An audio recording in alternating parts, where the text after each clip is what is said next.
Kalau kita lihat sisi sejarah Nabi kita Muhammad sallallahu alaihi wasallam, begitu hebatnya cermin kepribadian Rasulullah yang sangat menghargai perempuan dengan adab-adab Islamnya. Kata seorang penulis, Syekh Mahmud Al-Misri, dalam kitab Sirah Sahabiyah, beliau mengatakan, mustahil bagi kita untuk mendapatkan teladan suami yang setara sepanjang zaman, karena meskipun Nabi Muhammad SAW sangat sibuk dengan ibadah dan mengurusi umatnya, namun beliau SAW tetap tampil sebagai suami ideal yang siap membantu istrinya dalam berbagai urusan rumah tangga. Aisyah radhiyallahu anha ummul mukminin pernah mengatakan bagaimana kesehariannya Rasulullah sallallahu alaihi wasallam di dalam rumah. Ingat, di dalam rumah. Aisyah tidak bercerita bagaimana Rasulullah di luar rumah, karena bukan kapasitas Aisyah bisa memotret kehidupan Nabi ketika sedang terjun di tengah masyarakat. Walaupun sebagian perang Nabi membawa sebagian istri-istrinya, dipergilirkan sebagian istrinya itu ikut dalam perang, karena kaum wanita juga memiliki peran kontribusi besar untuk mendampingi dakwah Rasulullah bahkan dalam situasi perang. Tapi dalam keadaan normal, istri Nabi lebih banyak di rumah dan melayani segala kebutuhan Rasulullah. Tapi lihat apa yang diucapkan, dituturkan oleh Sayyidah Aisyah radhiyallahu anha, bagaimana kondisi Nabi di dalam rumah. Aisyah menjawab radhiyallahu anha, Nabi Muhammad itu membantu pekerjaan istrinya sampai beliau mendengar azan, baru beliau keluar.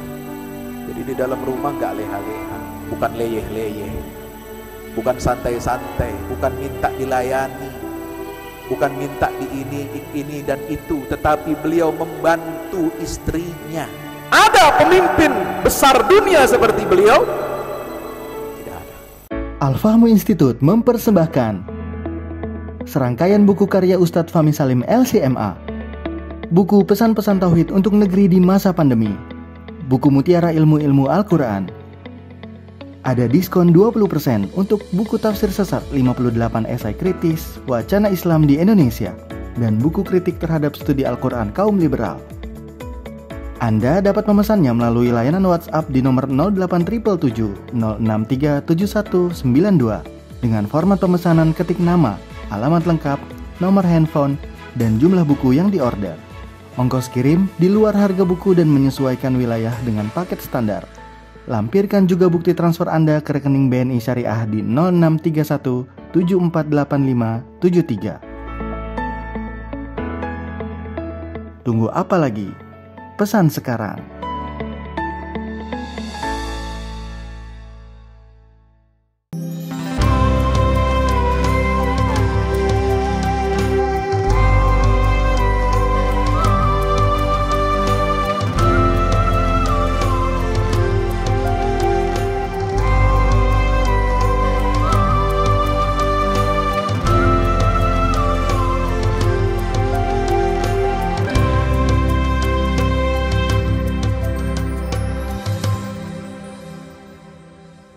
إن الحمد لله نحمده ونستعينه ونستغفره ونستهديه ونعوذ بالله من شرور أنفسنا ومن سيئات أعمالنا إنه من يهده الله فلا مضل له ومن يضلل فلا هادي له أشهد أن لا إله إلا الله وحده لا شريك له وأشهد أن محمدا عبد الله ورسوله لا نبي بعده اللهم صل وسلم وبارك عليه وعلى آله وأصحابه ومن تبعهم بإحسان إلى يوم القيامة أما بعد فيا أيها المسلمون أوصي نفسي وإياكم بتقوى الله اتقوا الله حق تقاته ولا تموتن إلا وأنتم مسلمون. Ma'asyiral muslimin yang dimuliakan dan dirahmati oleh Allah Subhanahu wa taala. Alhamdulillah, segala puji bagi Allah. Senantiasa kita panjatkan atas karunia, nikmat, taufik dan hidayahnya kita dapat melaksanakan ibadah Jumat pada siang hari yang berbahagia ini dalam keadaan sehat walafiat. Mudah-mudahan semua amal ibadah kita senantiasa diterima oleh Allah Ta'ala. Amin ya Rabbal Alamin. Salawat teriring salam tak lupa mari kita sampaikan kepada Nabi kita Muhammad sallallahu alaihi wasallam,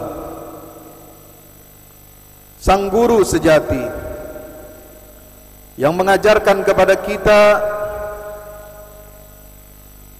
nikmat iman dan Islam, yang mengajarkan kepada kita tauhidullah, yang mengantarkan kita kepada kebahagiaan di dunia dan di akhirat. Sebagaimana Allah Subhanahu wa taala berfirman, "Wa ma arsalnaka illa rahmatan lil alamin. Qul innama yuha ilayya annama ilahukum ilahun wahidun fahal antum muslimun." Dalam surat Al-Anbiya ayat 107 108 Allah menegaskan bahwa diutusnya Nabi Muhammad, bahkan Muhammad sallallahu alaihi wasallam itu sendiri adalah merupakan rahmat bagi seluruh alam semesta. Dan rahmat yang pertama yang Allah ajarkan melalui Nabi kita Muhammad sallallahu alaihi wasallam, kata Syekh Muhammad Mutawalli Sya'rawi dalam Khawatir Imaniyah, tafsirnya mengatakan rahmat yang pertama untuk alam semesta ini melalui pengajaran dan pendidikan Muhammad putra Abdullah sallallahu alaihi wasallam adalah kita diajarkan untuk mengesahkan Allah. Yuha ilayya annama ilahukum ilahu wahid. Tuhan kalian hanya satu yang pantas dan wajib untuk disembah. Hanya satu yang pantas dan wajib untuk kita taati semua titahnya, baik perintah maupun larangan-larangannya. Fahal antum muslimun, maka mengapa kalian tidak mau berserah diri kepada Allah Subhanahu wa ta'ala? Salah satu perwujudan rahmat Allah itu bahwa Nabi kita Muhammad sallallahu alaihi wasallam ini adalah Nabiur Rahmah, Nabi yang penuh dengan rahmat dari Allah. Ajaran Rasulullah tentang kehidupan semuanya berisikan rahmat dan kasih sayang Allah kepada kita. Jadi tidak benar kalau ada yang mengatakan Islam ini sumber kekacauan, Islam sumber masalah di dunia, seperti yang pernah disampaikan oleh Presiden Prancis Emmanuel Macron. Tidak benar juga kalau ada yang mengatakan Islam adalah agama penjajah, sebagaimana yang sering dikatakan, dilontarkan oleh Yahudi mancung ataupun Yahudi pesek. Bahkan kaum orientalis serta ekornya liberalis mengatakan Islam adalah agama penjajah bagi perempuan. Na'udzubillah min dzalik. Ma'asyiral muslimin yang dirahmati Allah Subhanahu wa taala, betapa Islam ini adalah ajaran yang penuh dengan rahmat, penuh dengan kasih sayang Allah. Karena Allah yang menciptakan, Allah yang mendesain ajaran Islam ini, memformat Islam ini sebagai satu-satunya sistem kehidupan yang diridhai oleh Allah, agar menjadi sistem kehidupan yang dijalankan oleh seluruh umat manusia. Maka Dia Allah yang paling tahu tentang kondisi hamba-hambanya manusia ini. Ala ya'lamu man khalaqa wa huwal latiful khabir.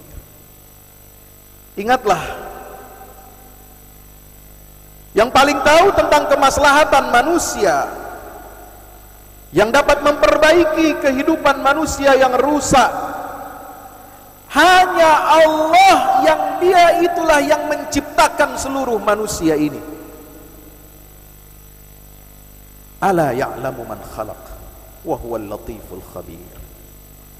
Maka jamaah yang dimuliakan Allah Subhanahu wa taala, kalau ada sementara kita yang ikut-ikutan mengatakan Islam ini adalah agama penjajah, wabil khusus penjajah perempuan, maka ketahuilah, mari di bulan Rabiul Awal, di bulan kelahirannya Nabi kita Muhammad sallallahu alaihi wasallam, di bulan lahirnya rahmat Allah untuk seluruh alam manusia, alam semesta ini, mari kita memperbanyak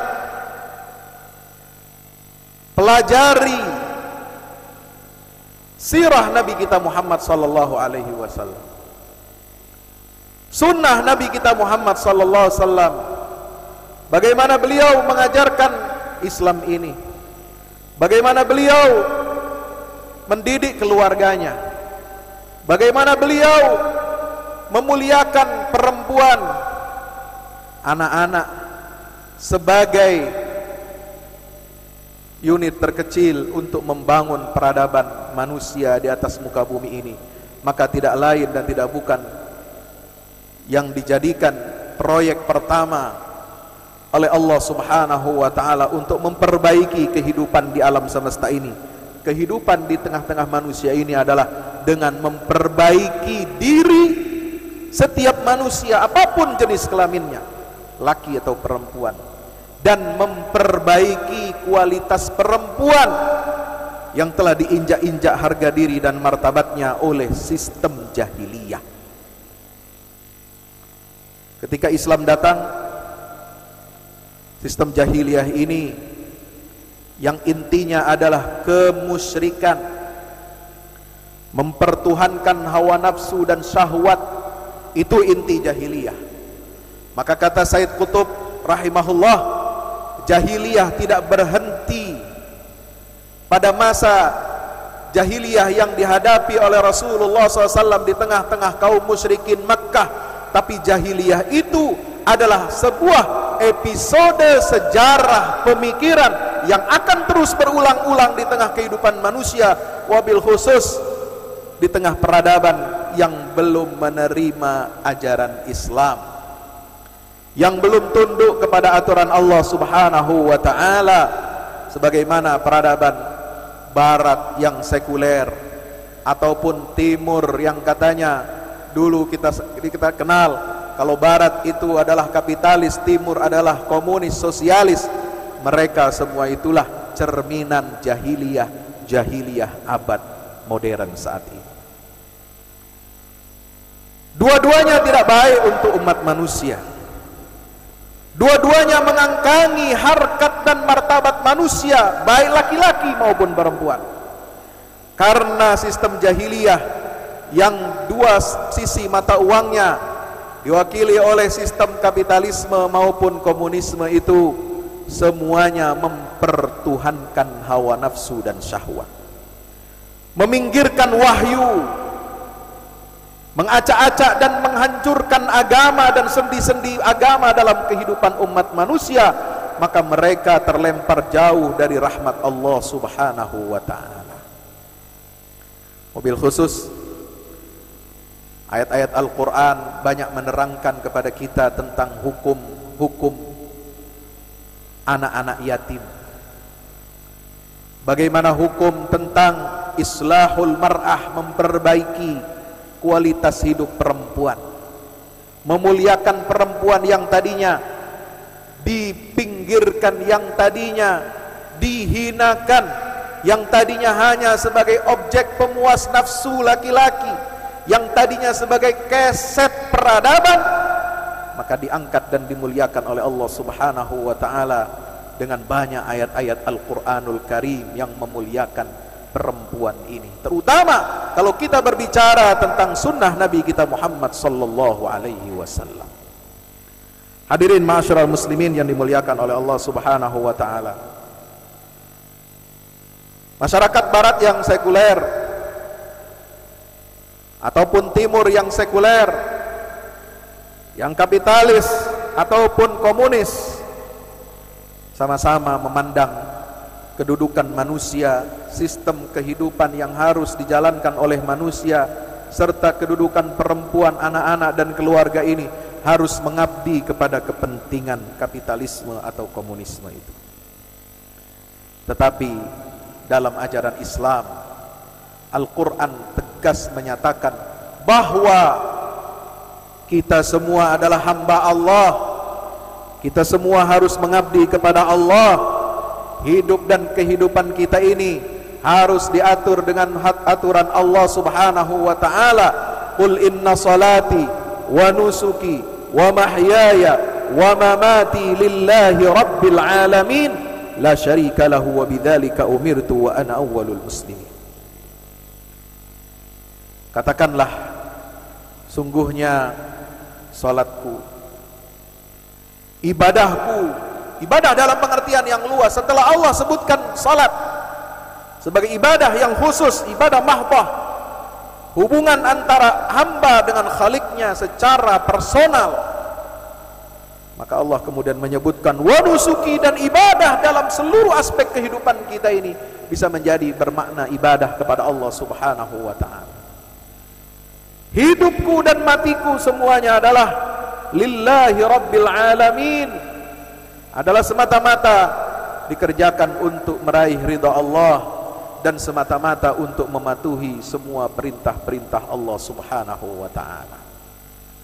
Ma'asyiral muslimin yang dimuliakan Allah Subhanahu wa ta'ala, maka kalau kita lihat sisi sejarah Nabi kita Muhammad sallallahu alaihi wasallam,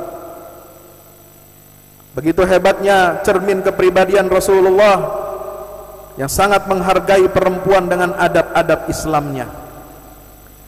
Kata seorang penulis, Syekh Mahmud Al-Misri, dalam kitab Sirah Sahabiyah, beliau mengatakan mustahil bagi kita untuk mendapatkan teladan suami yang setara sepanjang zaman, karena meskipun Nabi Muhammad SAW sangat sibuk dengan ibadah dan mengurusi umatnya, namun beliau SAW tetap tampil sebagai suami ideal yang siap membantu istrinya dalam berbagai urusan rumah tangga. Aisyah radhiyallahu anha ummul mukminin pernah mengatakan bagaimana kesehariannya Rasulullah sallallahu alaihi wasallam di dalam rumah. Ingat, di dalam rumah. Aisyah tidak bercerita bagaimana Rasulullah di luar rumah, karena bukan kapasitas Aisyah bisa memotret kehidupan Nabi ketika sedang terjun di tengah masyarakat. Walaupun sebagian perang Nabi membawa sebagian istri-istrinya, dipergilirkan sebagian istrinya itu ikut dalam perang, karena kaum wanita juga memiliki peran kontribusi besar untuk mendampingi dakwah Rasulullah bahkan dalam situasi perang. Tapi dalam keadaan normal, istri Nabi lebih banyak di rumah dan melayani segala kebutuhan Rasulullah. Tapi lihat apa yang diucapkan, dituturkan oleh Sayyidah Aisyah radhiyallahu anha, bagaimana kondisi Nabi di dalam rumah. Aisyah menjawab radhiyallahu anha, Nabi Muhammad itu membantu pekerjaan istrinya sampai beliau mendengar azan, baru beliau keluar. Jadi di dalam rumah nggak leha-leha, bukan leyeh-leyeh, bukan santai-santai, bukan minta dilayani, bukan minta di ini dan itu, tetapi beliau membantu istrinya. Ada pemimpin besar dunia seperti beliau? Tidak ada.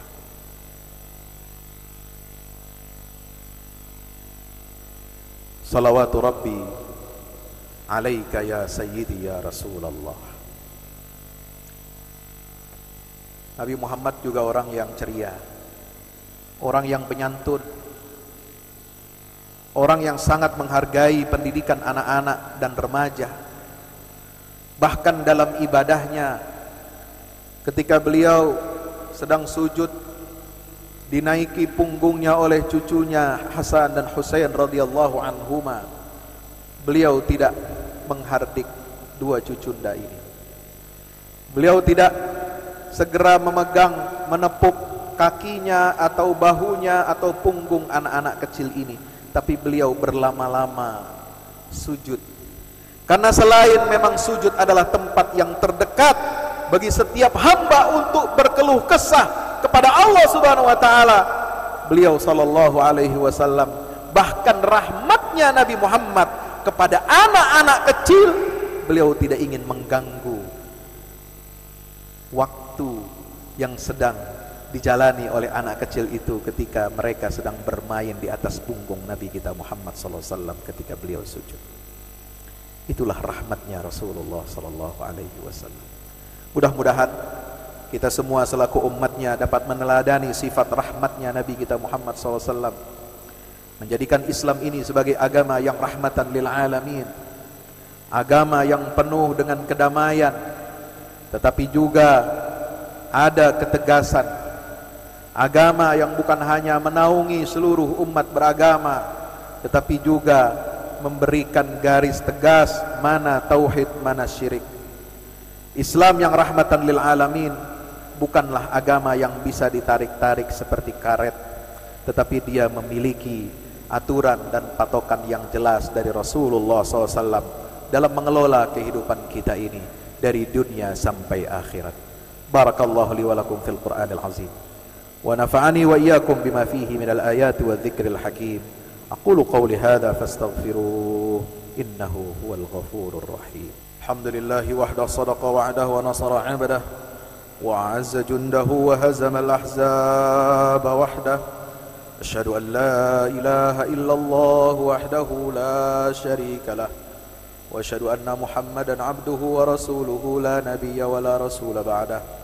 Allahumma salli wa sallim wa barik ala sayyidina Muhammadin wa ala alihi wa sahbihi wa sallim tasliman katsira. Ibadallah, ittaqullaha haqqa tuqatih wa la tamutunna illa wa antum muslimun. Ya'lamu anna Allah amarakum bi amrin bada fi bi nafsihi wa thanna bi malaikatil musabbihati bi qudsih. فقال تعالى إن الله وملائكته يصلون على النبي يا أيها الذين آمنوا صلوا عليه وسلموا تسليما. اللهم صل وسلم وبارك على هذا النبي الأمي الكريم عدد ما أحاط به علمك وخط به قلمك وأحصاه كتابك. وارض اللهم عن سادتنا أربعة الخلفاء الراشدين أبي بكر وعمر وعثمان وعلي وعن سائر الصحابة والتابعين ومن تبعهم بإحسان إلى يوم الدين وعلينا معهم برحمتك يا أرحم الراحمين. اللهم اغفر للمسلمين والمسلمات والمؤمنين والمؤمنات الأحياء منهم والأموات إنك سميع قريب مجيب الدعوات. اللهم انصر الإسلام وعز المسلمين وعلي بفضلك كلمة الحق إلى يوم الدين. اللهم انصر من نصر الدين واخذل من خذل المسلمين. اللهم أرنا الحق حقا وارزقنا اتباعه وأرنا الباطل باطلا وارزقنا اجتنابه. ربنا لا تؤاخذنا إن نسينا وأخطأنا. ربنا ولا تحمل علينا إصرا كما حملته على الذين من قبلنا. ربنا ولا تحملنا ما لا طاقة لنا به واعف عنا واغفر لنا وارحمنا أنت مولانا فانصرنا على القوم الكافرين. ربنا آتنا في الدنيا حسنة وفي الآخرة حسنة وقنا عذاب النار. وصلى الله على عبدك ورسولك محمد وعلى آله وصحبه وسلم والحمد لله رب العالمين.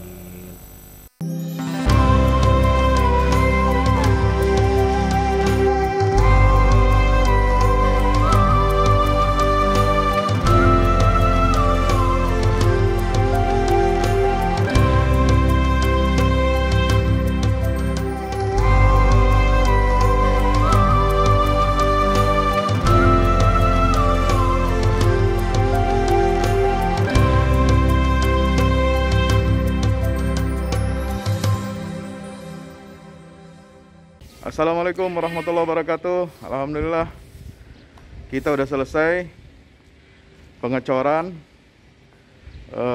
rooftop ya. Itu apa? Tangga buat ke bawah. Yang ini di atas buat toren 2 biji. Ini semua udah dikeliling tembok. Ya, ini untuk lantai paling atas buat futsal, buat jemuran, buat apa, tanaman hidroponik juga ntar insya Allah. Ya, terus support ya teman-teman. Alhamdulillah terus selesai pengecorannya semuanya. Ya, ini progres kita terbaru. Dan jadi buat olahraga, buat utilities ya, multiguna. Nah, kita turun sini semua. Ini lantai 3. Ini untuk asrama ya, untuk kamar-kamar, dan nah di situ musola. Nanti di situ musola ya. Ini kamar-kamar dan musola buat santri-santri tahfiz kita, insya Allah.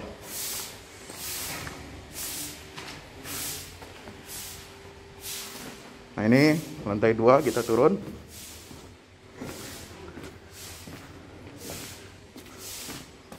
Ini untuk kelas-kelas ya. Kelas-kelas tahfidz, kelas-kelas tadabbur. Insya Allah mau udah jadi. Alhamdulillah, ke dukungan antum semua. Nah, tinggal ke bawah, di sini buat aula. Aula semua di sini ya. Mohon doanya terus, mudah-mudahan berkah, mudah-mudahan cepat jadi finishing. Kira-kira finishingnya ini butuh 1,5 M lagi ya. Mudah-mudahan. Al-Fatihah.